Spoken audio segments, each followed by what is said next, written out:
Queridas escuchas, bienvenidas a la lectura de la parte 3 de este libro tan interesante que estamos compartiendo, que se titula Si encuentras al Buda en el camino, mátalo, escrito en 1972 por Sheldon Kopp. Sheldon Kopp fue un psicoterapeuta y escribió muchas obras, y estamos viendo en el libro que su estilo de terapia es muy interesante. Es relajado, intuitivo y se presenta con sus clientes desde su naturaleza más verdadera, es decir, no habita el traje del guía, el gurú, el que sabe más, el que es mejor, el que tiene todo resuelto, sino que habita su piel de ser humano, como él dice, otro ser humano en apuros. Así que es una lectura muy interesante que a los que nos interesa el tema de la psicoterapia, seguro y vaya que nos pone de cabeza en muchos aspectos. Queridas, como les mencioné en el video anterior, los ejemplos que nos va a compartir Sheldon en esta parte del libro están densos y son en muchos sentidos, creo, activadores o detonantes para aquellas de nosotras que tengamos algún trauma o situación no resuelta, no acomodada en nuestra vida. Así que empezaré a leer, pero si tú sientes que no te está gustando lo que estás escuchando y que no te está ayudando, por favor detén la escucha y busca ayuda con un psicoterapeuta, con una amiga, con una persona de confianza. El chiste es cuidarnos y disfrutar de este libro, no regresarnos a un estado de alteración, de miedo o un estado incluso peligroso. Así que con esta pequeña advertencia de autocuidado, las dejo con la sabiduría de cada una y empecemos con la parte 3 de Si encuentras al Buda en el camino, mátalo. Bienvenidas.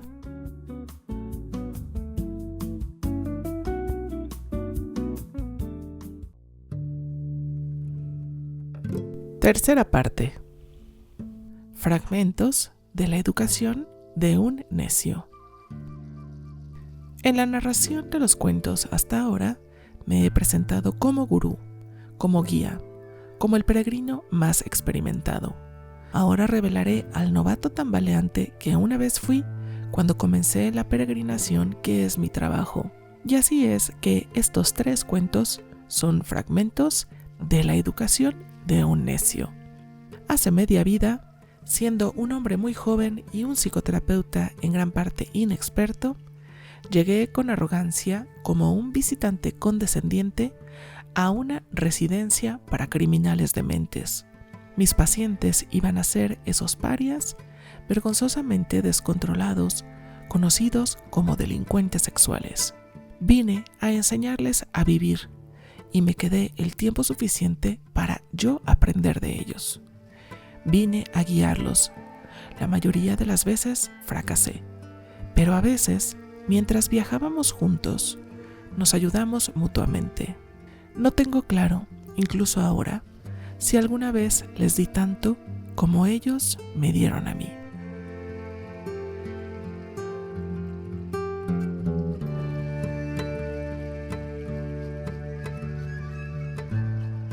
Uno. ¿A quién le importa? Norman siempre me recordaba a un ratón blanco que tenía de niño. Quizás era su tez pálida, aliviada solo por el enrojecimiento alrededor de los ojos y la nariz, que también sugería un resfriado constante. Sabía que Norman era más alto y pesaba más que mi ratón, pero Norman siempre parecía casi mucho más pequeño que cualquier otro en el grupo de terapia. Su actitud también contribuía a la imagen. No sabía de los ratones de otras personas, pero el mío solo había tenido 2 estados de ánimo. El primero era de satisfacción, aunque a la mayoría de la gente le costaba distinguirlo de la simple apatía. En esos momentos podía acariciarlo o pincharlo, colgarlo de la cola o hacerlo una bola, todo sin ninguna señal aparente de perturbación. La mayoría de las veces, Norman también respondía a todas las preguntas, garantías e insultos con una sumisión insulsa y una excusa inmutable para una sonrisa que carecía de alegría genuina. La única actitud alternativa de mi ratón se presentaba en forma de episodios de pánico aparentemente injustificado. Llegaban sin previo aviso ni causa aparente, como si surgieran de dentro, y se expresaban en movimientos cortos y rápidos que parecían carentes de propósito, pero que de alguna manera denotaban una necesidad de escape. ¿Pero de qué fuente interna de terror? Sus bigotes se movían nerviosamente, sus ojos ardían y un leve temblor recorría todo su cuerpo. En esos momentos siempre parecía como si fuera a defecar involuntariamente, y a menudo lo hacía. A Norman solo le faltaban los bigotes y la pérdida definitiva del control de esfínteres. Norman era lo que en el mundo de la salud mental se conoce como plano, es decir, tenía el vacío emocional de un esquizofrénico retrógrado y agotado. Podía decir: supongo que siempre quise matar a mi hermano, con la misma insulsa ausencia de intensidad que cuando nos decía siempre desayunábamos huevo. Esto quizás quede más claro si tenemos en cuenta que a Norman le era completamente indiferente lo que desayunaba o si lo desayunaba o no. En parte fue esta cualidad deshumanizada, esta falta de vitalidad, lo que me dificultó tanto sentirme lo suficientemente interesado por Norman. Más importante aún, mi sarcasmo era una respuesta airada a Norman, un paciente decepcionante cuya indiferencia frustraba todos mis desesperados intentos de intervención terapéutica. Siempre había percibido un matiz de esta actitud cruel en casos tan agotados, incluso cuando no tenía ninguna responsabilidad terapéutica con ellos. Estos pacientes siempre me han inquietado. Tenían la cualidad de maniquíes animados pero sin vida, carentes de la vitalidad y la chispa que se encuentran incluso en las personas más normales y corrientes. A veces, cuando estaba con un paciente así, mi propio espíritu humano parecía irreal. En esos momentos me sentía como el explorador de una historia de aventuras infantil a quien el científico loco le ha dado a elegir entre convertirse en un zombi o vivir entre ellos tal como es. Elige esta última alternativa con la esperanza de escapar, solo para encontrarse gritándoles, golpeándolos, intentando desesperadamente obtener una respuesta humana de ellos. Finalmente, algún tiempo antes de su inevitable rescate, decide que se ha equivocado. Sus propios desvaríos de pánico parecen menos reales que la inexpresiva indiferencia de los zombis. Esta incapacidad para interesarme de verdad por un paciente ya no me sucede con tanta frecuencia, pero cuando ocurre todavía me avergüenzo. En aquel entonces parecía que el manto mágico de mi rol de terapeuta jamás podría ocultar mis limitaciones como persona, ni a los pacientes ni a mis colegas, y menos aún a mí mismo. De forma abstracta, sabía que hombres como Norman debían haber sufrido increíblemente o nunca habrían terminado tan aparentemente desprovistos de sentimientos humanos. Solo los dolores de la vida, demasiado intensos para ser soportados, podían llevar a un hombre a renunciar a toda respuesta, a renunciar por completo a la alegría de vivir como otros hombres. En un intento de superar de alguna manera la barrera de la apatía de Norman o de mi propia insensibilidad, revisé el historial médico del hospital para encontrar aquellos eventos en su historia que lo vincularan con otros hombres. Quizás esto podría hacerlo cobrar vida, al menos en mi experiencia. Después de todo, Norman no nació a los 44 años. Llegó a este punto siguiendo caminos que otros hombres habían recorrido.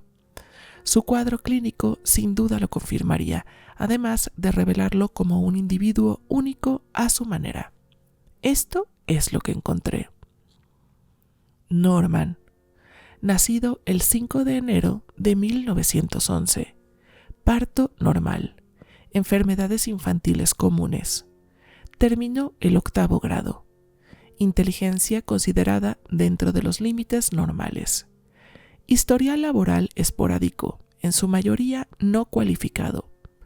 Las actividades comunitarias se limitaban a la enseñanza voluntaria de la escuela dominical.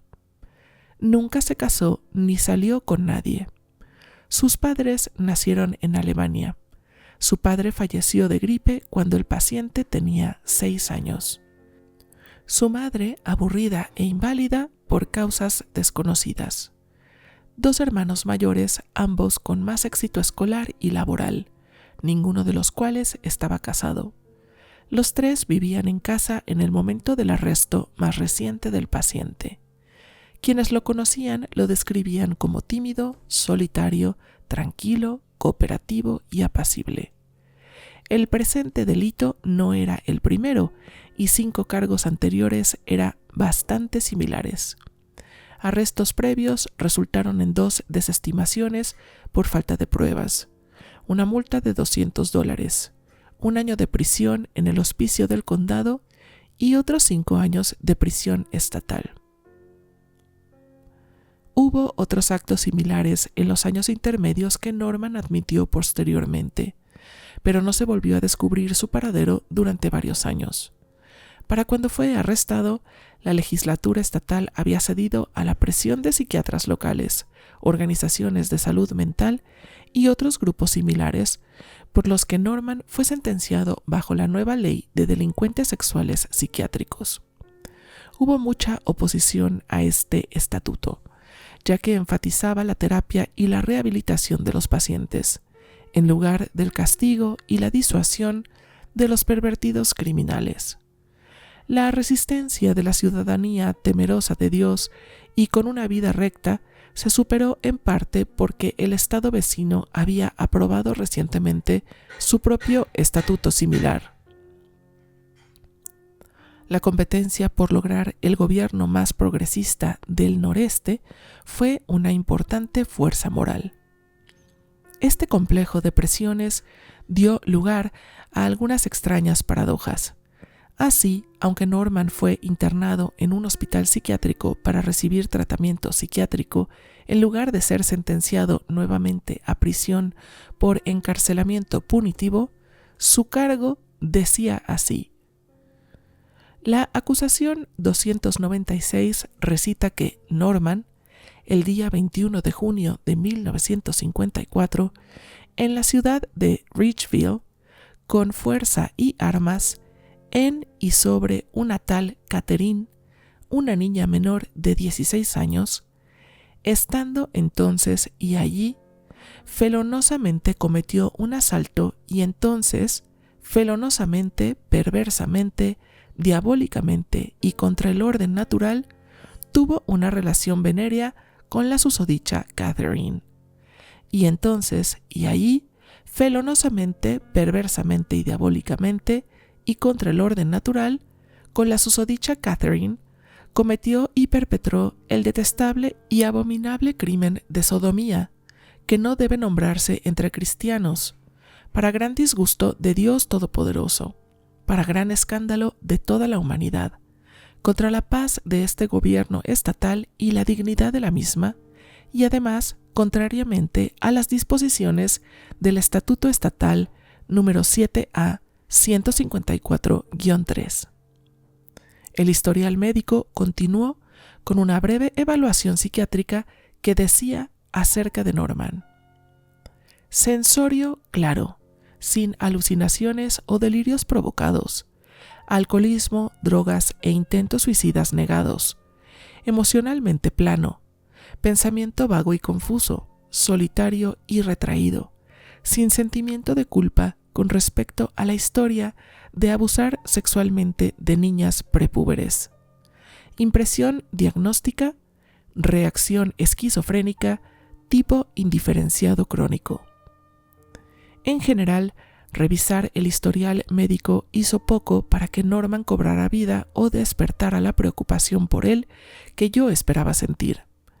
En el grupo esperaba que tal vez, si podía lograr que Norman reviviera sus ofensas, paso a paso, se aclararía qué sentimientos lo habían llevado a cometer el crimen. Y así, después de mucha persuasión, Norman le contó al grupo sobre Catherine.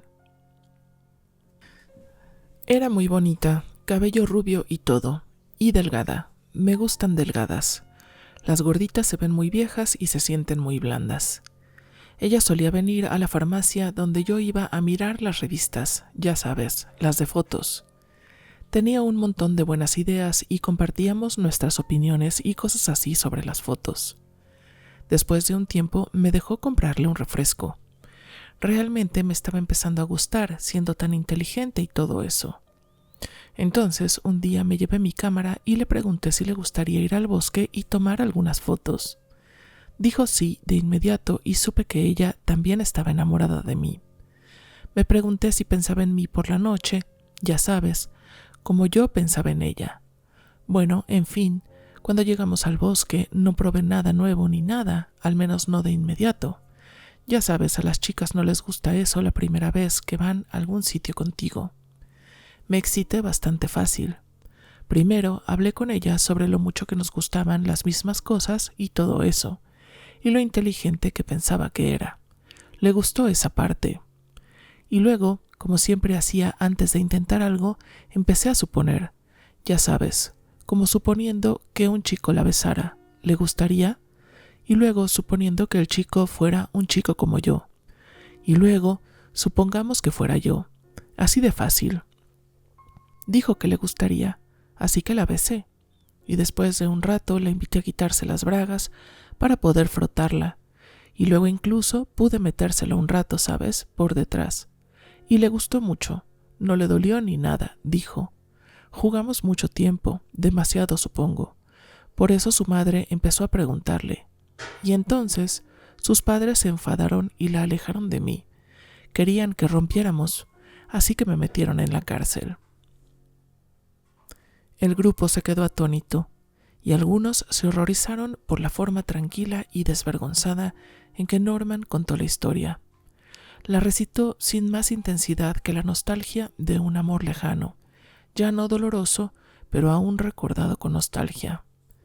En ningún momento Norman pareció impresionarse por el hecho de que él mismo ya estuviera bien entrado en los 40, mientras que Catherine solo tenía 9.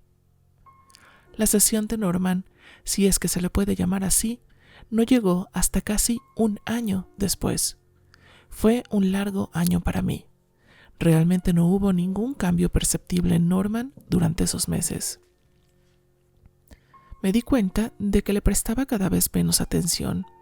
Mi repertorio de tácticas terapéuticas diseñadas para provocar a un hombre se habían agotado hacía tiempo, debilitándose hasta convertirse en una ineficacia impotente ante la terrible avalancha de la vigorosa apatía de Norman.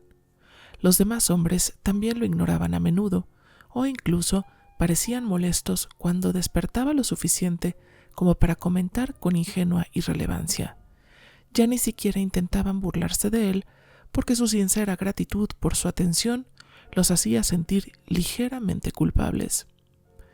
Quizá por eso nadie se dio cuenta de que Norman no había pronunciado una sola palabra durante las sesiones anteriores. Fue durante el tiempo en que Ross y Jimmy indagaban en las raíces de su homosexualidad y hablaban con gran detalle de lo que sucedía en sus cuerpos y mentes durante el acto sexual. Nadie habría esperado que Norman se conmoviera más por esto que por todos los demás sentimientos y experiencias que habían sido el caldo de cultivo para la terapia. Quizás debería haberlo previsto, pero no lo hice. Norman estaba tan perdido para mí como lo había estado para todas las demás personas en su vacía vida que podrían haberse preocupado lo suficiente como para ayudarlo. Norman nunca se había atrevido a iniciar una sesión. Pero no fue solo esta inoportuna espontaneidad lo que captó la atención de todos. Fue su forma de hablar.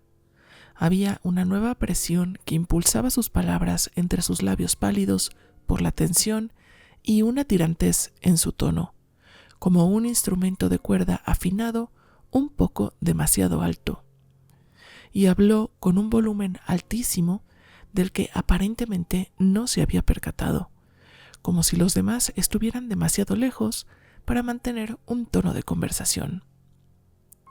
Saben, esas cosas de hadas que han estado diciendo me han hecho pensar, de verdad pensar y observar. Los hombres estaban obviamente incómodos e intentaron que Norman volviera a su personaje. No pienses demasiado, Normie, te va a doler la cabeza. Pero ignoró sus pullas y continuó, bajando la voz de repente a un susurro. Son estos jóvenes punks de color, sobre todo. Ya sabes, si se ponen a jugar con la cosa de un blanco, es un gran logro para ellos. Olí el hedor nauseabundo de la psicosis, la descomposición interna de pensamientos y sentimientos. Esto te resulta bastante inquietante, Norman, ¿verdad?, dije. Pero Norman continuó. No, soy más listo de lo que muchos creen. Sé cómo cuidar del viejo Norm. No creas que no. Se suponía que no debían salir de sus celdas por la noche. Sabes que es una regla aquí, ¿verdad, Doc? Así es, Norman, es una regla aquí, respondí. Quería tranquilizarlo, pero mi voz estaba apagada por la resignación y una silenciosa melancolía. Los otros hombres comprendieron mi tristeza y se quedaron en silencio después de eso. Norman continuó, tanto para sí mismo como para los demás. No te preocupes, los oí. Es de mí de quien hablan desde hace una semana. Es una especie de código secreto, como los espías. Pero los oigo decir, su trasero. Así que sé lo que quieren, claro. Pero no me van a hacer eso, no al viejo Norm. De repente, inexplicablemente, se enfureció. Y nada de chupar, ¿lo entiendes?, gritó. Y luego, de nuevo en voz baja y con un gran brillo de astucia en los ojos, dijo, pero ya pueden dejar de preocuparse, porque los voy a cortar a todos en pedazos. No pueden tocar al viejo Norm si están todos hechos pedazos, ¿verdad? A veces pienso que debería suicidarme, así no me pillarían. Pero no se preocupe, doctor. Haré todo lo posible por no hacerme daño, ni a nadie, si me dejan en paz. Sé que no le gusta eso, y es mi amigo. Así que quizá me esconda un rato. Saben que estoy aquí arriba en clase de sexo, así que quizá podría engañarlos bajando y escondiéndome en mi celda. ¿Puedo bajar y esconderme, doctor? Sí, Norman, respondí. Pídele al encargado que te lleve a tu celda. Dile que estoy de acuerdo. Ahí estarás a salvo, Norman, te lo prometo. Mi intento de mostrar gran amabilidad se vio algo afectado por mi cansancio aún mayor. Norman se levantó, visiblemente satisfecho con su plan. Sus pasos por la grada eran deliberadamente sigilosos, mientras miraba con el rabillo del ojo cada celda vacía a su paso. El grupo y yo pasamos el resto de la hora discutiendo con preocupación si Norman mejoraría o no. Sabíamos que le habíamos fallado a él y a nosotros mismos. Después de la hora, informé del incidente al psiquiatra a cargo. Norman recibió una breve sesión de terapia de choque. Después de que se recuperó de su desconcierto posterior al choque, pasé a visitarlo. Ahora me importaba, ahora que era ya demasiado tarde. Los otros hombres del grupo lloraron a Norman como llorarían a un hermano discapacitado que había muerto, a un hijo perdido de alguna manera, porque nadie sabía cómo preguntarle dónde le dolía.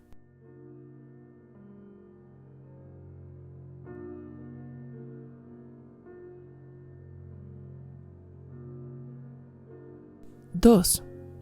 La tierra y el mar. Hasta que escuché la historia de Ross, nunca me habían conmovido mucho las descripciones pasadas de las palizas que otros hombres habían sufrido de niños. Una paliza es al menos una declaración honesta abierta y a menudo impersonal, dirigida al niño. Dolorosa, sí, pero el dolor disminuye con el tiempo.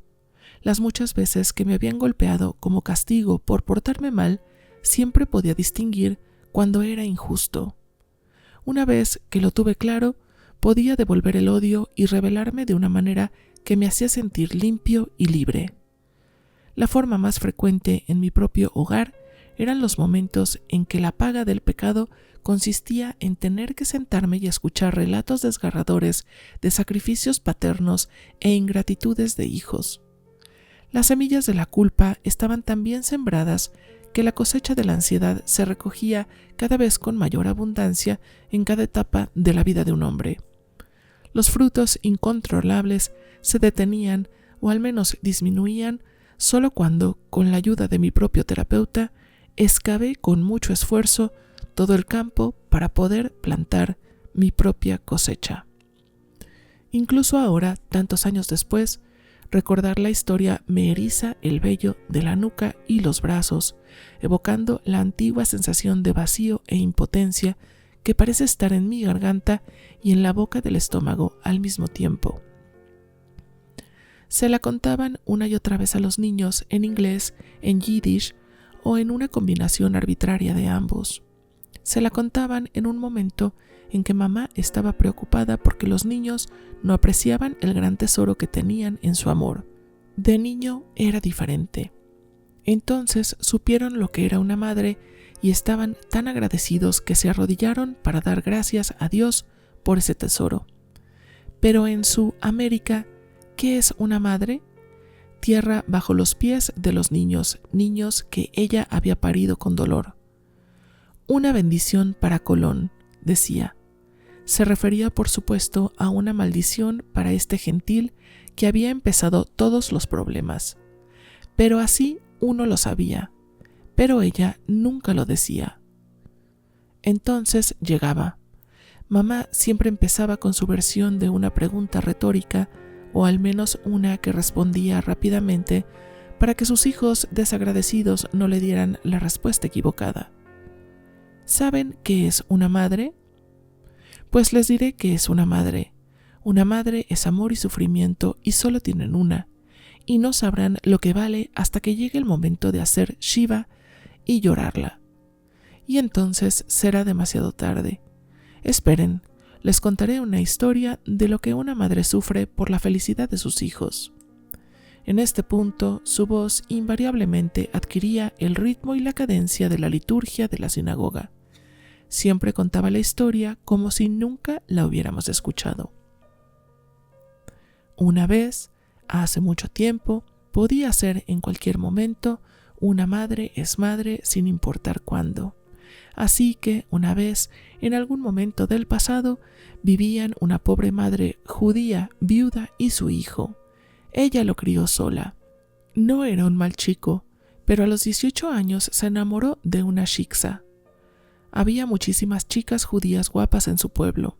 Su pobre madre le dijo que se quedara con los de su clase, pero la juventud es sorda, ciega y necia. Así que, ¿qué te puedo decir? Estas cosas pasan.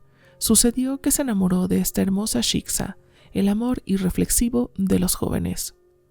Su madre, por supuesto, sabía que estaba preocupado, una madre siempre lo sabe, pero desconocía la razón, ya que este niño insensato no confiaba en ella.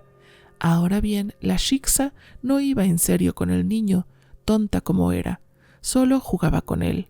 ¿Qué se puede esperar de una cabeza cristiana? Finalmente se cansó de él. Esta era su oportunidad de escapar de vuelta con su madre. Pero un niño, un insensato, lo que no puede tener, debe tenerlo. Le dijo a la chica que haría cualquier cosa que ella pidiera, cualquier cosa, con tal de que se casara con él.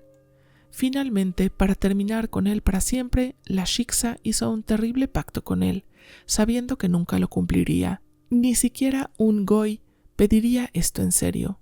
Pero ella desconocía el fuego del insensato enamoramiento de este niño. Ella le dijo: «Apenas puedo animarme a decírtelo». Le dijo: «Me casaré contigo solo si le arrancas el corazón a tu madre y me lo traes. Solo así podrás demostrar tu amor». El chico estaba lleno de horror, matar a su propia madre. Sin embargo, debía tener a esta chica prohibida. Así se coló en su propia casa como un ladrón en la noche, y en la oscuridad de la noche se arrodilló junto a la cama en la que su madre dormía el sueño de los buenos. Se arrodilló y oró para que el Señor Dios lo comprendiera y lo perdonara por lo que debía hacer. Y así este niño ingrato sacó de su cinturón un cuchillo de la cocina de su madre y lo hundió en el pecho de su pobre madre dormida. La mató y le arrancó el corazón. Podía sentir el calor de su corazón en sus manos manchadas de sangre mientras corría de su casa a la casa de su shiksa. Mientras corría por la calle adoquinada de su pueblo, con el corazón de su madre apretado en sus manos culpables, tropezó y casi se cae. Y al tropezar, escuchó la voz del corazón de su madre que le hablaba desde sus manos. El corazón de su madre le decía: «Ten cuidado, hijo mío. Ese es el amor de una madre». Al principio, rara vez había relacionado los problemas infantiles de los pacientes con los míos. Sabía que su neurosis los llevaban a exagerar y distorsionar, pero la compasión por los pacientes a veces me llevaba a participar en sus fantasías. Parte de su enfermedad residía, por supuesto, en que mantenían una visión de sus padres que se había originado cuando eran niños indefensos, cuando los padres eran gigantes, debido a la completa dependencia del niño. Siempre me ha gustado considerar esta perspectiva como una desventaja. Por eso fue tan útil cuando, al conocer a los padres y ver qué clase de personas eran en realidad, pude disipar las distorsiones derivadas de la neurosis de la paciente. Al enterarme de su visita, me pregunté cómo sería la madre adoptiva de Ross. Ross siempre había hablado de su madre con rabia y amargura, pero también con cierta resignación ante el gran poder que erróneamente le atribuía. Sabía, por la cuidadosa historia clínica de Ross, que la trabajadora social le había hecho que su madrastra era una costurera jubilada, una mujer enferma de casi 60 años. Ansiaba poder compartir mi impresión de esta ancianita con el grupo para intentar ayudar a Ross a tener una evaluación más realista de ella. De esta manera, Ross podría reconocer que durante todos estos años se había sentido intimidado por sus propias percepciones distorsionadas y que un hombre adulto ya no tenía por qué temer a una madrastra mayor cuya salud se estaba deteriorando. Por eso no me importaba quedarme hasta tarde en el hospital. Así era como debía ser. No quería que mi frustración por tener que retrasar la cena me llevara a ser brusco con esta pobre mujer. Había venido desde tan lejos por la tristeza que sentía por el encarcelamiento de su hijo. Mientras esperaba su llamada, pensé, debo ser muy cuidadoso con ella. Pero el golpe nunca llegó. En cambio, la puerta se abrió de golpe como si un fuerte viento desatara una tormenta destructora.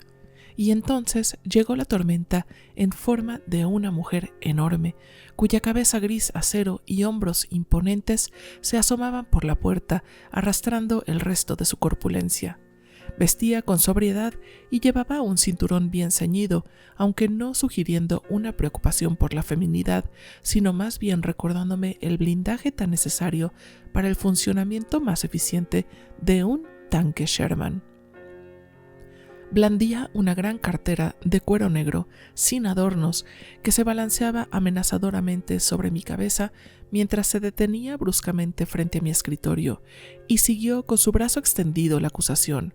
«Usted es el Dr. Cobb». Reconociendo mi culpa, esperé tembloroso la sentencia, pero descubrí que primero tenía que escuchar una descripción detallada de mis crímenes.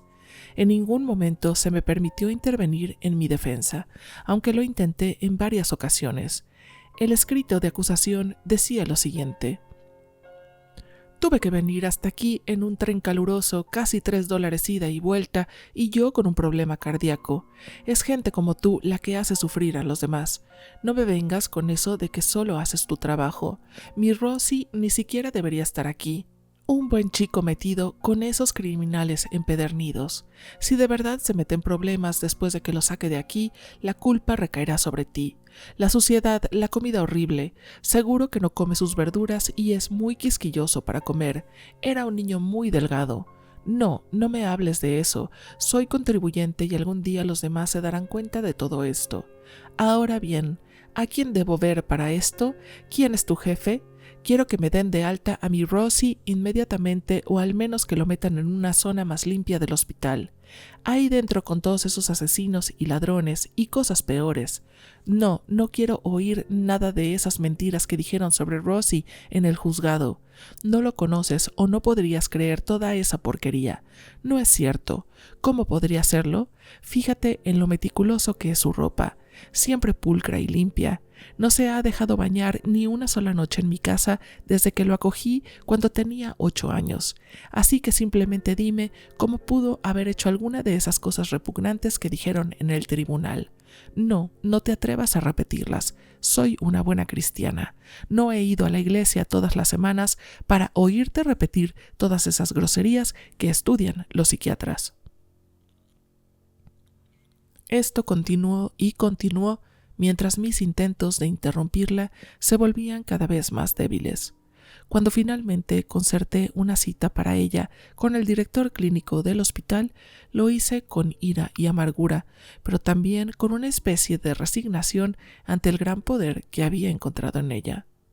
Esta reunión hizo que la experiencia de Ross fuera más real para mí. Al principio me había costado imaginar a Ross en el papel de seductor de jóvenes. Ciertamente no lo parecía. Era alto y desgarbado, con un pecho poderoso y brazos largos, delgados y musculosos que se balanceaban libremente con el balanceo de la plataforma que sus pies parecían no haber abandonado nunca. El título de marinero de primera le sentaba de maravilla y había mucho de viejo marino en sus relatos fluidos y exagerados de puertos lejanos y mares infinitos. Desprendía un cinismo que no rechazaba la tierra, sino que exigía que ésta conociera su lugar. Así pues, no era solo un hombre, sino un viajero que, como era de esperar, dejó recuerdos de él en muchos puertos de escala. Sin embargo, su voz se llenaba de ternura y emoción solo cuando hablaba de algún niño hermoso que había encontrado vagando por las calles, mal alimentado y desatendido.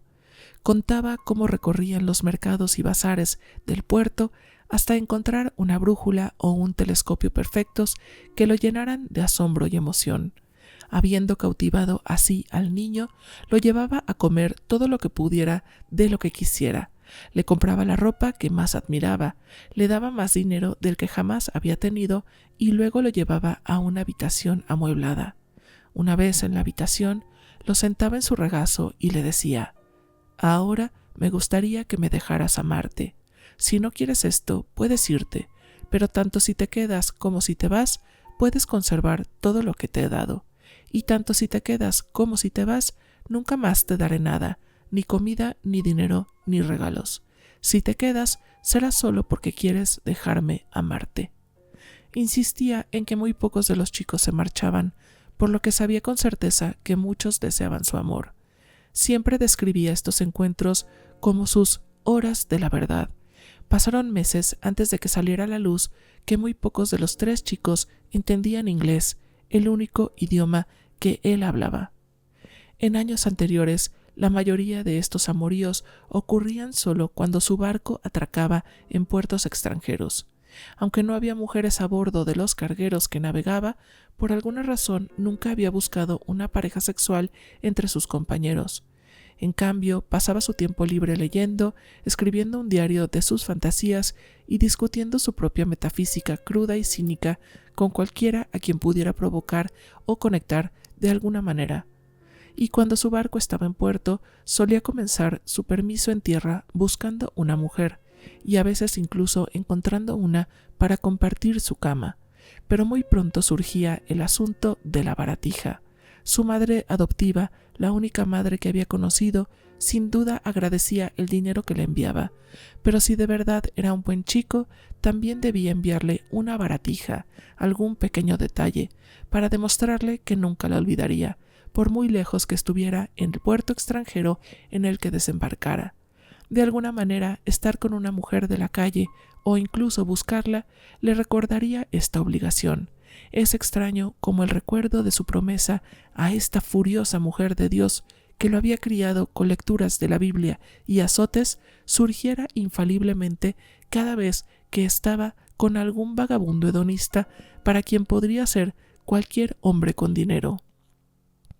Nunca una Magdalena sin una virgen que la estropeara. Tal vez era el contraste, como si para él la memoria estuviera guiada por alguna extraña ley de opuestos. Por mucho que siempre hubiera resentido amargamente a su madre, ella quería salvarlo del fuego del infierno y la condenación, ella dijo. Tal vez esto se refería a las mismas mujeres que buscaba en estos lugares oscuros tan lejos de su dura luz, y en cierto sentido tal vez lo había hecho. Pensar en ella nunca dejaba de agriar la dulzura de su lujuria. Le quedaba poco más que asco de la mujer, de sí mismo, de las cosas secretas que hacían juntos. A veces intentaba reprimir este sentimiento, pero solo lo ahogaba y lo enfermaba aún más, ahogando el deseo que lo habría hecho poderoso y un hombre. Era en esos momentos cuando se encontraba a sí mismo como un niño hermoso. Durante el año anterior a su arresto, una enfermedad no diagnosticada, algunos dolores vagos y fiebre le impidieron volver a embarcarse. Por primera vez en muchos años volvió a vivir bajo el incómodo juicio de la mirada justa de su madre adoptiva. Ahora se daba cuenta de que su necesidad de chicos jóvenes surgía cada vez con más frecuencia, con una intensidad creciente que anulaba su cautela habitual. Finalmente, como era de esperar, un chico se asustó y les contó a sus padres lo que el hombre le había hecho y le había obligado a hacer.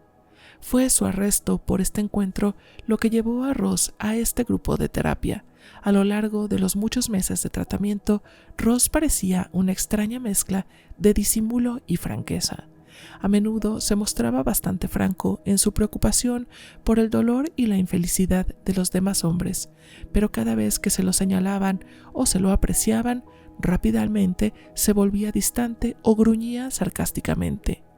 Al principio, los demás se sentían dolidos y enojados o francamente desconcertados. Solo poco a poco llegaron a comprender, y curiosamente, de alguna manera secreta, Ross parecía disfrutar de que lo comprendieran, de que aceptaran una ternura en él que él mismo no podía reconocer. Así también no hablaba de sí mismo con verdadera seriedad. Cuando lo interrogaban, a menudo evadía la pregunta abriendo su baúl de cuentos, que les advertía de antemano que no creyeran. En otras ocasiones ofrecía fragmentos satíricos de supuesta autobiografía. Estos episodios fueron tan exagerados que no podían considerarse más que medias verdades. Sin embargo, la propia naturaleza de las distorsiones revelaba más de lo que ocultaba. Entre ellos se encontraba, por ejemplo, una larga y elaborada historia científica, entre comillas, sobre sus esfuerzos de niño por entrenar a su perro para que mordiera la mano de su madre cuando ésta lo alimentaba. Interrumpió la risa de los hombres para asegurarles que todo esto era verdad evangélica, justo antes de terminar la historia con el perro huyendo aullando, para nunca más ser visto, porque su madre lo había mordido primero. Sin embargo, a pesar de todas estas bromas, a menudo admitía que todo era una cortina de humo tras la cual se escondían sentimientos demasiado aterradores para revelar. Unas semanas antes de la sesión de Ross, lo presioné mucho sobre su uso de historias del mar para mantener a raya al grupo, incluso cuando él había usado el mar para separarse de su madre. Qué irónico que no hubiera logrado escapar de su peligroso asalto, mientras que bien podría haberlo logrado gracias al refugio que le ofrecían estos hombres que habían llegado a quererlo. La intensidad de la perturbación de Ross se expresó mejor en su súplica. No me quites el mar, no puedo permitírtelo, es todo lo que me queda. No habrá otro lugar donde esconderme y entonces sabré lo vacío que estoy por dentro. Los otros hombres respondieron a esta súplica describiendo los riesgos que habían corrido al abandonar sus propias fortalezas, la protección del alcohol, la dureza, la sumisión y demás.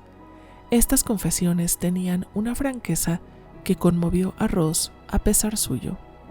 A partir de ese momento habló mucho de sí mismo, soltando sus sentimientos con un lenguaje frenético y apresurado, como si no pudiera contarlo lo suficientemente rápido y no se atreviera a demorarse por temor a no contarlo todo.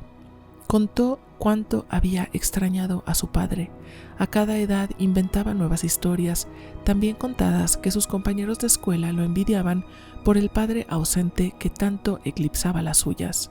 En realidad, lo único que sabía con certeza era que su padre se había embarcado en un carguero solo unas semanas antes de su nacimiento. Tampoco recordaba a su madre biológica y recordaba vagamente sus años en el orfanato. Su madre adoptiva no decía más que había sido una mala mujer y Ross tenía suerte de que Dios le hubiera permitido este hogar cristiano con alguien que lo criara bien. Ella era la única madre que iba a tener y él, mejor ponerse de rodillas y agradecer a Dios por darle más de lo que merecía. Si preguntaba por sus padres, no recibía respuesta, sino que lo castigaban por ser un pequeño pecador desagradecido. Fue este castigo del que empezó a hablar el día de su sesión. Muchos de los otros hombres habían sido golpeados bastante y no estaban dispuestos a permitirle mucha compasión, basándose únicamente en el castigo físico. Yo también estaba desmotivado, prefería mucho más las simples palizas a lo que más a menudo había soportado de niño. No fue hasta que escuché a Ross que supe que no era tanto si un niño era golpeado o no lo importante. En cambio, dependía de lo que el castigo llegara a significar para él, lo que determinaba si solo dolía por fuera o seguía desgarrándole las entrañas, incluso cuando se suponía que se había convertido en un hombre. Los otros hombres animaron a Ross a continuar con la historia que quedó inconclusa al final de la última hora. Y así lo hizo, hablando lenta y silenciosamente, pero casi con los dientes apretados. Cuando le preguntaba por mis padres, ella buscaba en el bolsillo de su delantal la correa de la máquina de coser que siempre guardaba ahí. Entonces empezaba. Al principio era un poco lento. Cada lamida que me daba encontraba una forma diferente de decirme lo pecador e ingrato que era. Cuanto más excitada estaba, más rápido blandía la correa. No paraba de golpearme. Me golpeaba hasta que gritaba. Pero eso no era lo peor. Hizo una larga pausa, lamiéndose lentamente los labios resecos. Continuó. Después seguía golpeándome hasta que dejaba de gritar.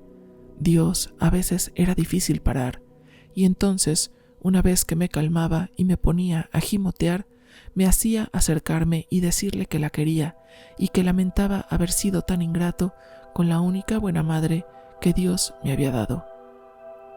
Se oyeron gemidos de dolor de todos los hombres del grupo y jadeos de qué maldad hacerle a un niño y pobre cabrón.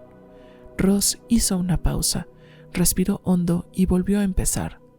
La odiaba, tío. ¿Cómo la odiaba?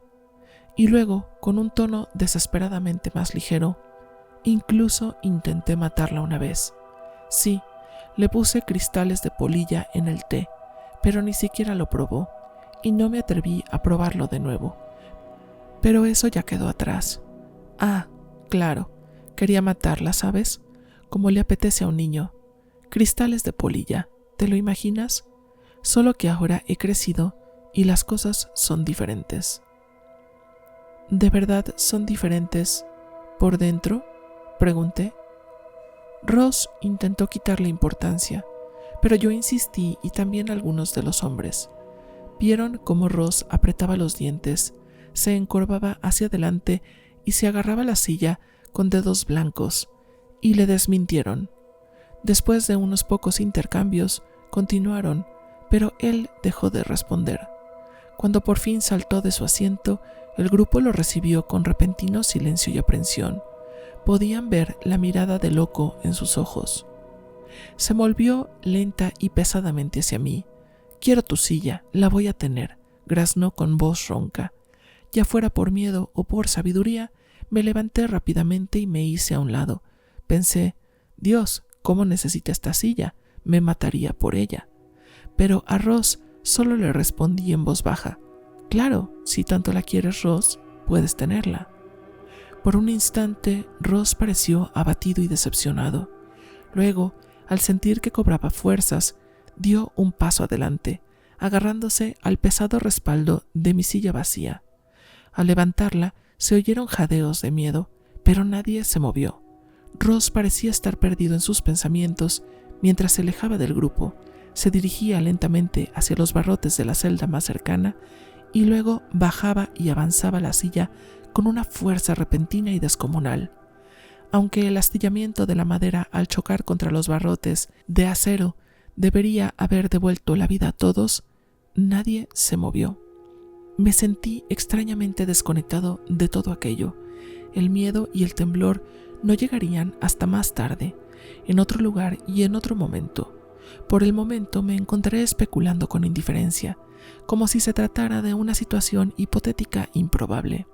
Todo parecía muy lejano. Al primer astillamiento, me pregunté vagamente si Ross estaría intentando reducir la silla a un tamaño adecuado para golpearme. Y entonces, mientras los golpes y ruidos metálicos resonaban a lo largo de los largos pasillos de piedra y acero de la prisión, desde una distancia aún mayor, me pregunté primero cuánto costaría reemplazar una silla así y luego si deducirían el costo de mi ya inadecuado salario. Tras lo que pareció un largo, ruidoso e interminable periodo de furia, los numerosos pedazos de la silla yacían en silencio, esparcidos a los pies de Ross. Con la rotura total de la silla, su rabia pareció finalmente agotarse. Se desplomó hacia adelante, con los brazos colgando a los costados, agotado. Ante esto, todo el grupo pareció relajarse de su largo estado de tensa inmovilidad, como si tuvieran la seguridad de que no serían castigados ni privados de más, como Ross.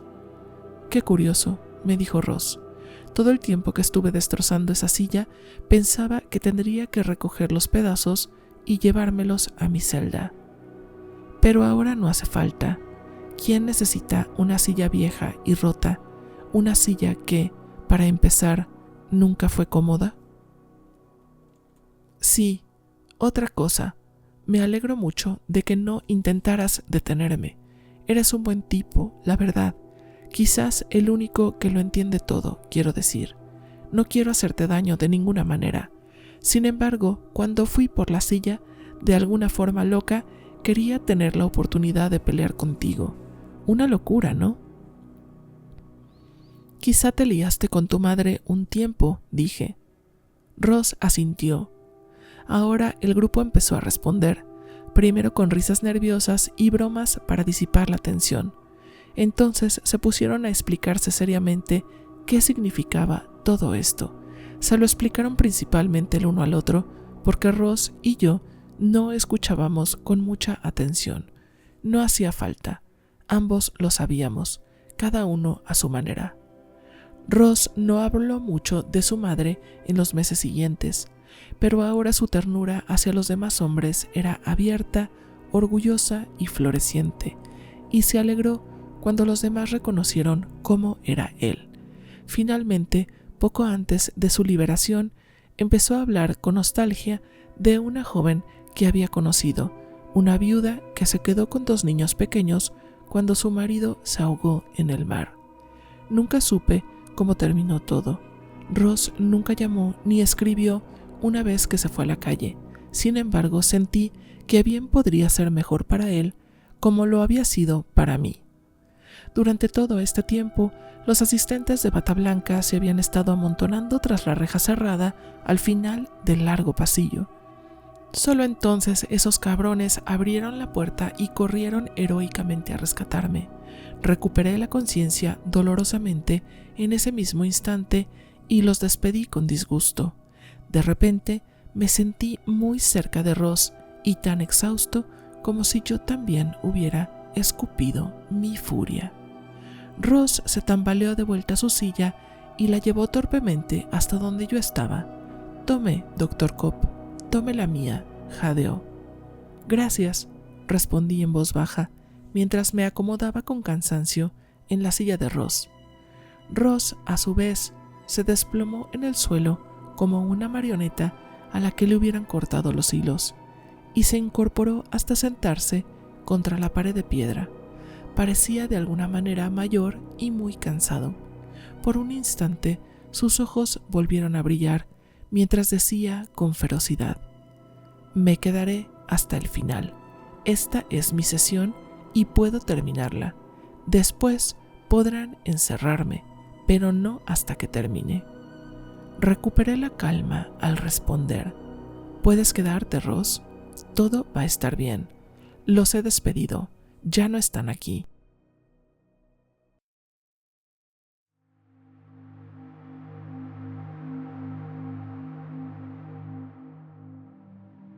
«3. Un poco por él y un poco por mí».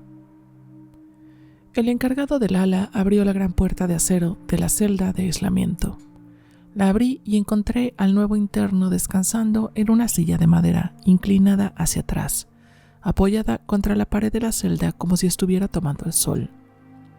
La sonrisa poco convincente del hombre se extendía solo a una comisura de su boca con desgana, y su camisa harapienta sin mangas revelaba unos brazos musculosos cruzados en un aire de desafío casual. No se levantó, ni siquiera se inclinó hacia adelante cuando entré. «Buenos días, me llamo Dr. Cobb. ¿Es usted Anthony Delaney?» «Sí, el pequeño Tony D. ¿Ha venido a molestarme, doctor?» «Quiero conocerte, Anthony. Quizás pueda ayudar». «Sí. ¿Qué posibilidades hay de libertad condicional? El juez me dijo que tengo una oportunidad en 6 meses. Por eso acepté ir al manicomio en lugar de a la prisión estatal. A los hombres condenados por la ley de delincuentes sexuales se les considera cada 6 meses, pero pueden retenerte los 15 años completos. El personal no tiene por qué dejarte salir hasta que crea que estás listo». 15 años, maldita sea. Estuve listo para salir el primer día que entré. «No me digas, Doc. Tengo que salir. Tengo 3 hijos. El pequeño, Dominique, es inteligente pero no escucha a nadie más que a mí. Su madre es demasiado blanda y demasiado tonta. Él es como yo». «¿Tú tampoco le harías caso a nadie más que a tu padre?» «Mi viejo, Dios mío, es de la vieja escuela. No sabe lo que pasa fuera de Sicilia. Yo, escucharlo a él, no escuché a nadie». «¿Cómo es eso, Tony?» «Siempre me decían, sé un buen chico. Mis hermanos podían salirse con la suya. Yo tampoco voy a ser un buen chico para salir de aquí. Puedes ser un hombre y aún así obtener una libertad condicional, ¿no? Si sales es que sabemos que no te volverás a meter en problemas», dije. «¿Meterme en problemas? ¡Ay, qué problemas! Esto fue una trampa. Esta chica solo dijo que la violé porque estaba celosa. Quería que me metiera con ella. Me molestó durante semanas, solo que no lo hice».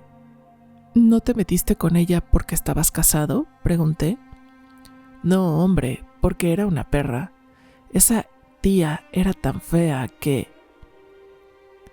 «¿Cómo es que pudo convencer al jurado entonces?», pregunté.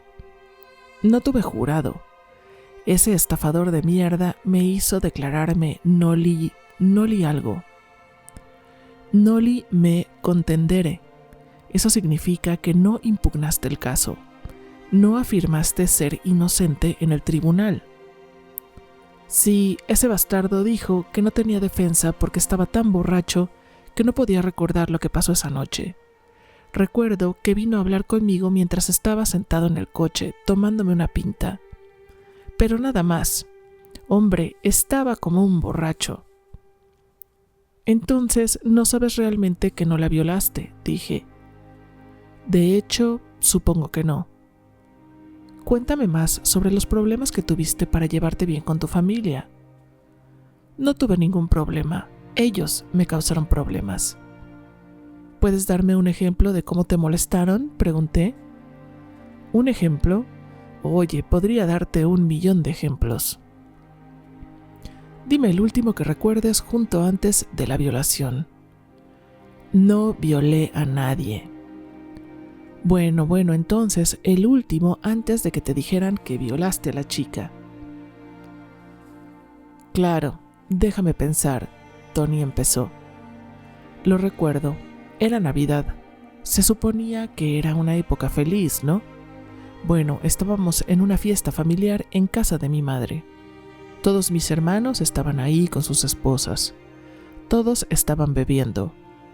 Pero yo cogí un tinto dago y mamá me agarró de la manga y me dijo: Tony, ya está bien. O sea, tranquilo. Todos estaban bebiendo a borbotones y ella no dijo ni una palabra. Cogí uno y me dijo: está bien. Le dije: mamá, déjame en paz, por Dios. Pero no dejaba de molestarme. Así que me enfadé muchísimo. Hombre, empecé a beber como si fuera la última Navidad antes de que cerraran el Vaticano. Se persina rápidamente. Me drogaron por Jesús, María y José. Antes de terminar, rompí una mesa y 2 sillas. Le dejé un labio hinchado a un hermano que llevaba 2 semanas con él. Y casi le rompo la mandíbula a mi hermano pequeño. Supongo que sí tuviste muchos problemas. Bueno, mira, me tengo que ir ya, dije, pero me gustaría dejarte algo en que pensar. Aquí tenemos terapia de grupo. Algunos pacientes y yo nos reunimos 3 veces por semana y nos sentamos a hablar de sus problemas. Muchos también han tenido problemas con sus familias. Así que, resulte que violaste a esa chica o no, puede que te ayude. Tómate tu tiempo y decide, y volveré a hablar contigo.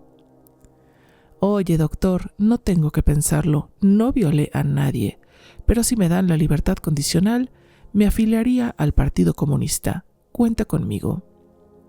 De acuerdo, haré que te anoten en la lista del grupo y empezarás el lunes, pero no hay garantía de que estar en el grupo te permita salir antes.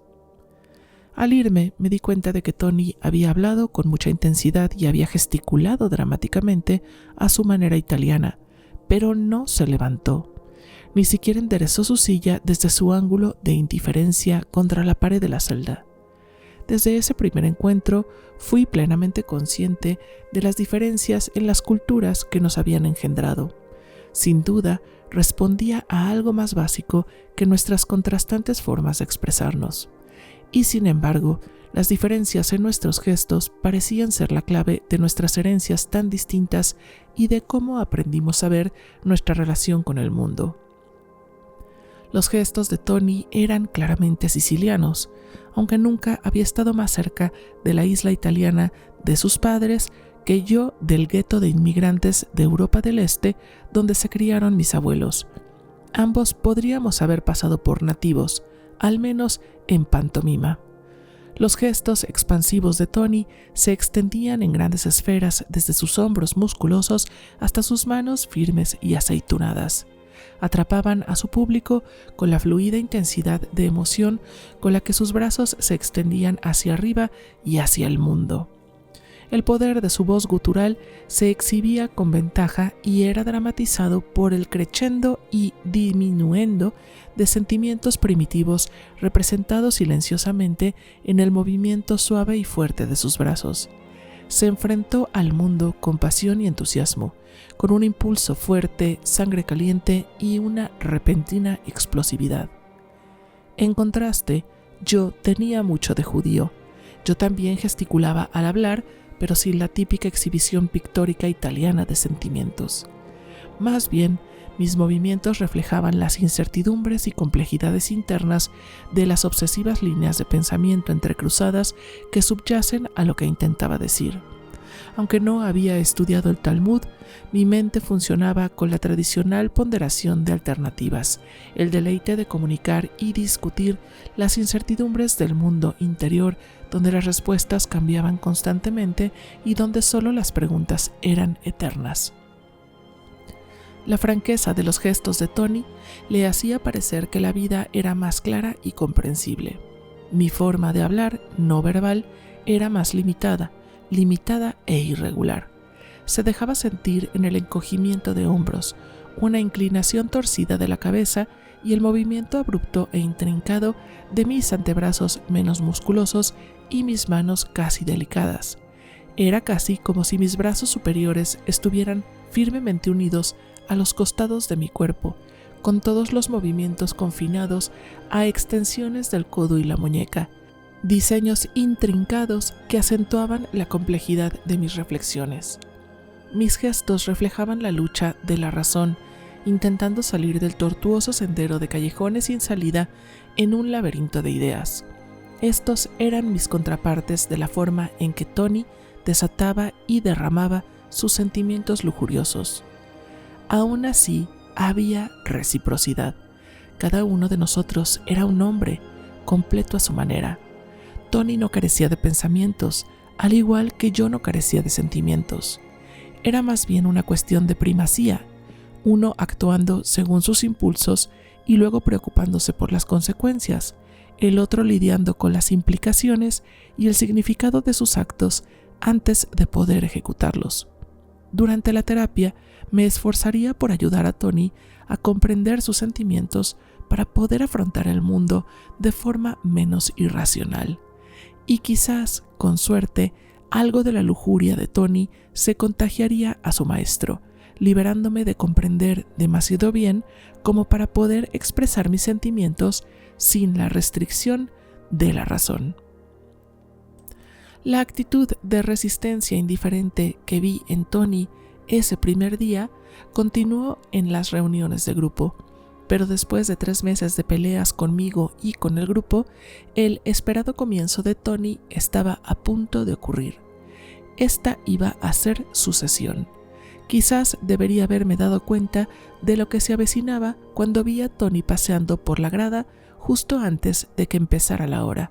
No lo vi venir, pero el grupo sí, y eso me facilitó interpretar mi papel.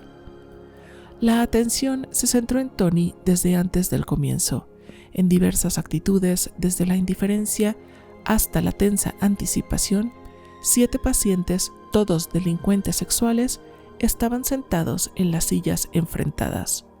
El 8º hombre, Tony, sudando a través de su camiseta, caminaba de un lado a otro, maldiciendo furiosamente. Me admitieron en el bloque de celdas y comencé mi largo y tímido paseo por el pasillo hacia los hombres sentados.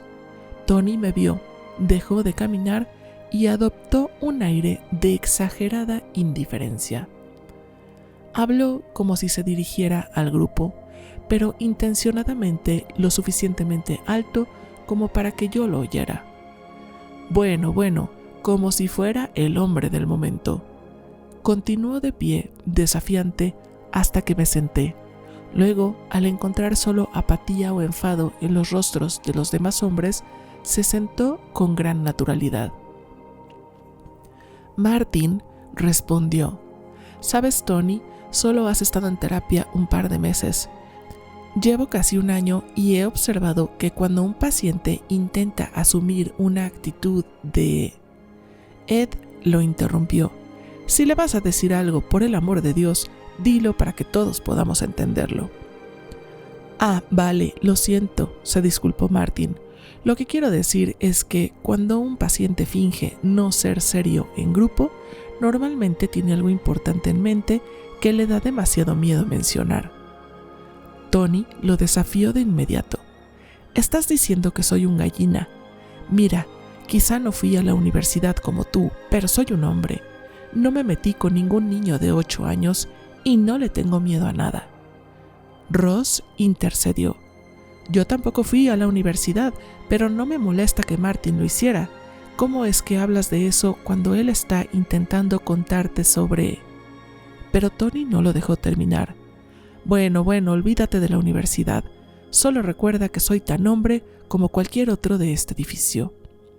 Charlie lo interrumpió en ese momento. Quizá lo seas, yo también lo creía, hasta que me di cuenta de mí mismo, pero debería ser más respetuoso con el Doc. Él quiere ayudar. Tony estaba empezando a estar más seguro de su terreno. Claro que me ayudará. ¿Qué sabe él de cómo llegamos hasta aquí? Probablemente era un niño rico, nunca se peleó ni nada. Todos haciendo por él. Su familia se preocupaba por él como si fuera algo especial. Pregunté en voz baja. ¿Tu familia nunca te hizo sentir como algo especial, Tony? Sí, especial, replicó Tony con sarcasmo y disgusto. Como si yo fuera tan especial que fuera el único que no pertenecía a la familia. Si no me pareciera tanto al viejo, yo... ¿puede ser? Earl lo recogió en ese momento. ¿Qué harías? No tienes que decírmelo. Tony empezó a levantarse amenazadoramente. Earl lo detuvo con: no explotes, déjame contarte sobre mí. Aún no estabas en el grupo cuando estaba peleando con el Doc porque él sabía que era un bastardo. Sí, lo era. Simplemente te trataban como tal. Ni siquiera sé quién era mi padre. Había tantos chicos con los que mi madre se juntaba. Dije que no era cierto. Tenía miedo de que alguien lo descubriera, así que estaba enfadado con todos. Hombre, cuando dejé de estar tan enfadado con el grupo el tiempo suficiente, descubrí... Su voz empieza a quebrarse aquí, pero continúa. Descubrí que les gustaba sin importar nada.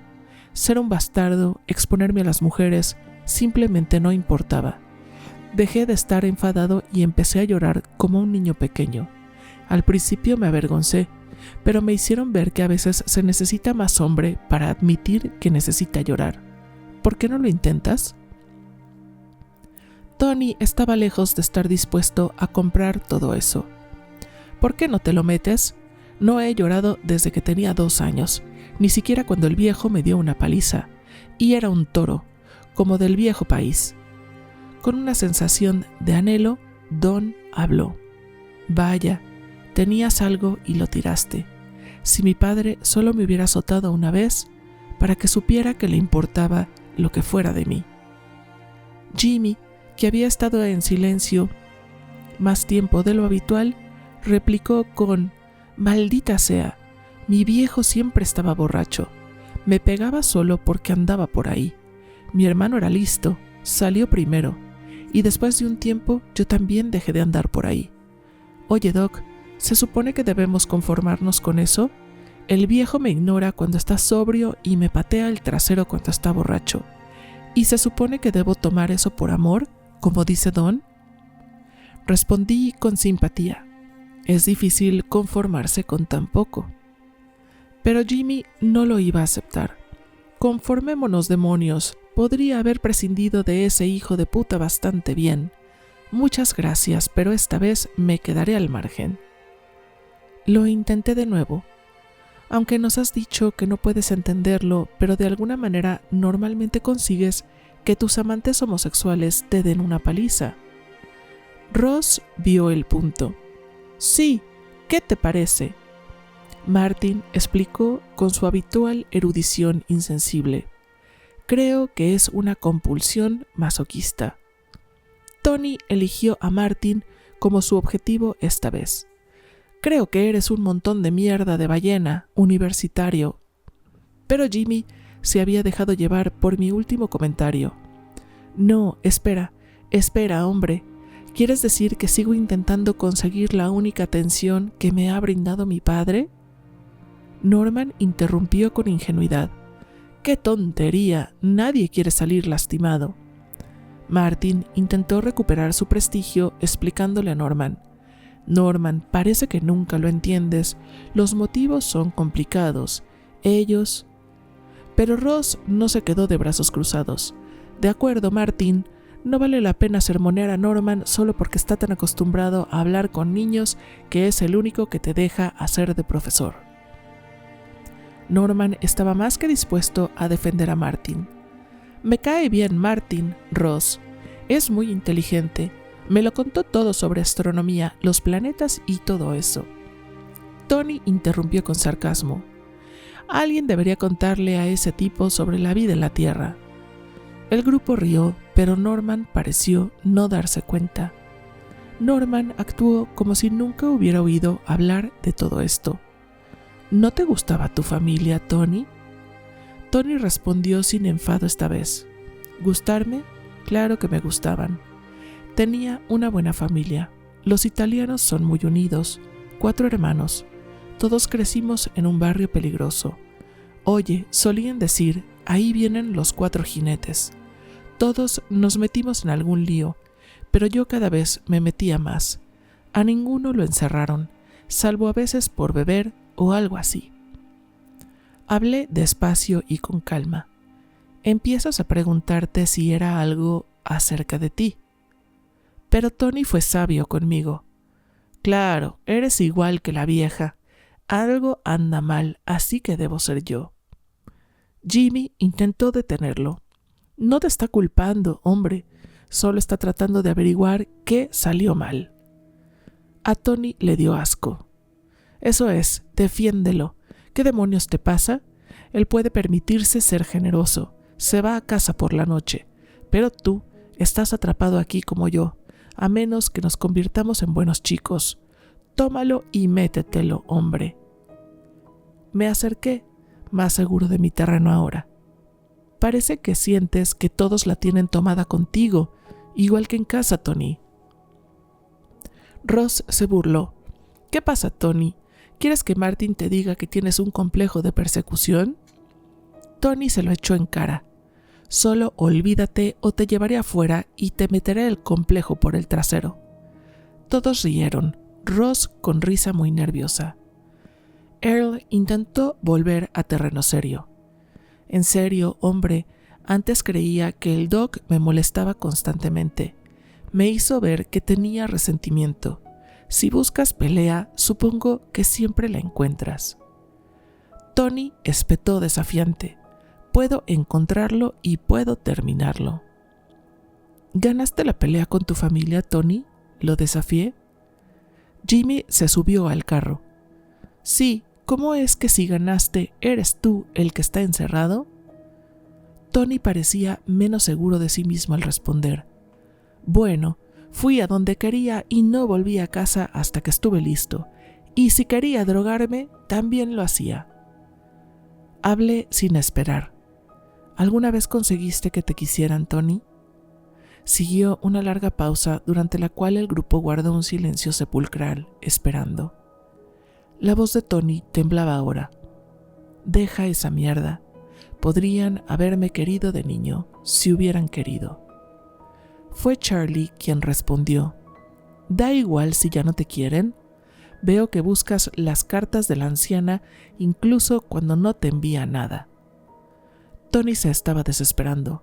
Mira, deja de molestarme. Ross les habló a los demás con evidente cansancio. Estoy harto de esto, nos desvivimos por ayudar a este tipo y lo único que hace es mandarnos al diablo. Jimmy seguía siendo comprensivo. Hombre, es que no está feliz y ya. Pero Ross no se dejó intimidar. Bueno, yo también. Quiero sacar algo de este grupo en lugar de escuchar todas sus tonterías. Con razón sus hermanos se hartaron de él. Tony ya había tenido suficiente. Se levantó de un salto con los puños apretados. ¿Quieres averiguar si son tonterías? Vale. Yo tampoco podía hablar con mis hermanos. Ya no quiero hablar más. Y ya no quiero más con vosotros, cabezas huecas, con vuestro grupo y con ese predicador gordo. Pero antes de irme, os voy a dar una paliza.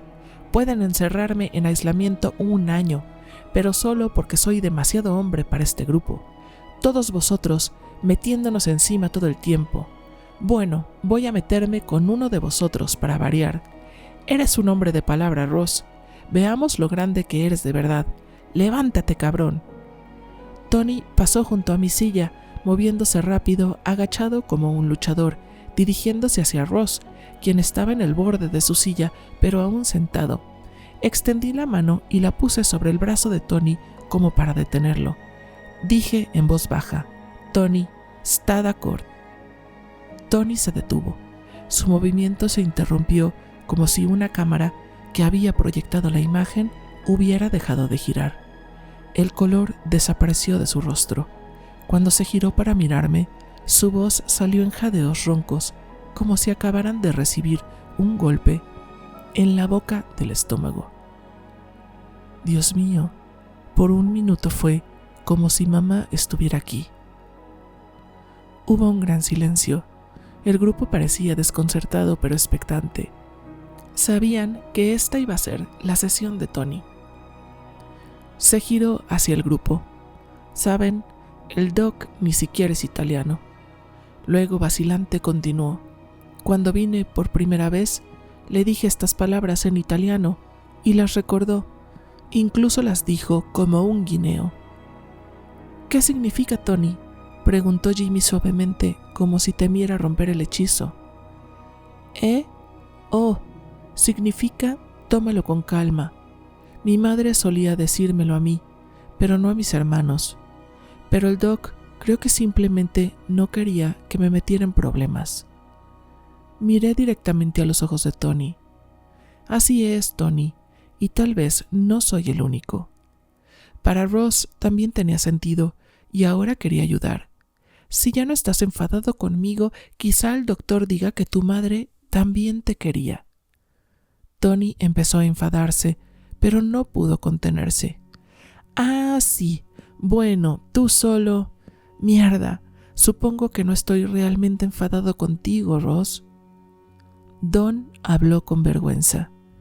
Quizá a todos nos importas, pero es difícil para un hombre decírselo a otro. La voz de Tony se quebró por completo al gemir. María, Madre de Dios. Empezó a sollozar, a pesar de sus esfuerzos por contener sus sentimientos. Pero no les importó, protestó. Siempre se avergonzaron de mí. Tommy fue amable. O sea, no quiero volver a ponerte de mal humor, pero tal vez les diste motivos para avergonzarse, puesto a que eras igual que yo, todo el tiempo haciendo novillos, robando cosas, metiéndote en peleas, gritándole a tus padres y poniéndote furioso. Sí, dijo Tony, arrastrando las palabras avergonzado. Supongo que era yo el que no servía de nada, no ellos. No puedes haber sido tan malo si se hubieran preocupado por ti, sin importar en qué lío te metieras, le dije para tranquilizarlo. Vale, Tony lloraba a gritos. Pero déjame en paz, por favor, no puedo soportarlo. Es demasiado duro, duele demasiado. Para entonces yo también estaba llorando, en el fondo. Era la primera vez que me sentía así en mi trabajo. Durante mucho tiempo después, el sentimiento resonó cada vez con más intensidad en mi interior. Dios mío, por dentro yo también lloro, un poco por él y un poco por mí. No fue todo miel sobre hojuelas después de eso con Tony. Hubieron muchos retrocesos, pero despacio, de manera desigual, bien y de manera cálida, las cosas empezaron a suceder. Después de muchos meses, incluso la violación fue recordada, pero no como un evento de asalto sexual, sino como la manera loca de Tony de tomar su parte, y tal vez la parte de alguien más también, ya sea que la chica lo quisiera o no. Y cuanto más vino el llanto y la tristeza mientras él aprendía que la parte que él realmente quería simplemente la podía pedir, y siempre había podido hacerlo.